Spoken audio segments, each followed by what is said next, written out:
Swerte kung makatagpo ka ng babae na kahit walang-wala ka pa, binubuo mo pa lang yung pangarap mo sa buhay, andyan na siya.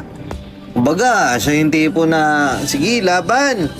Yung tipong kahit walang-wala ka pa, pero alam niya, nakikitaan ka niya na may vision ka sa buhay.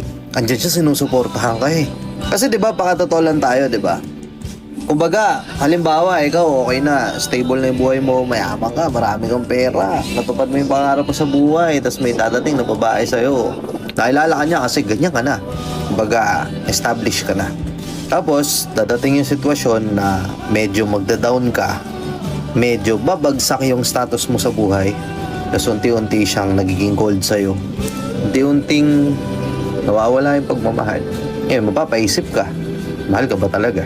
Pero pansinin mo yung mga babae na sinamahan ka simula 0 days. Tapos ngayon, okay ka na. Andyan pa rin sila. Tangina, sarap, no? Sila yung mga tipo ng babae na wala ka pa, trophy mo na sila eh. Kasi nandyan sila noong mga panahong walang-wala ka pa. And sana yung mga gatong klaseng babae, ingatan po natin. Hindi yung kapag meron na tayo, bibitawan na rin natin yung babaeng tumaguyod sa atin ng mga panahong walang-wala pa tayo. Tangina, rare yan, tol.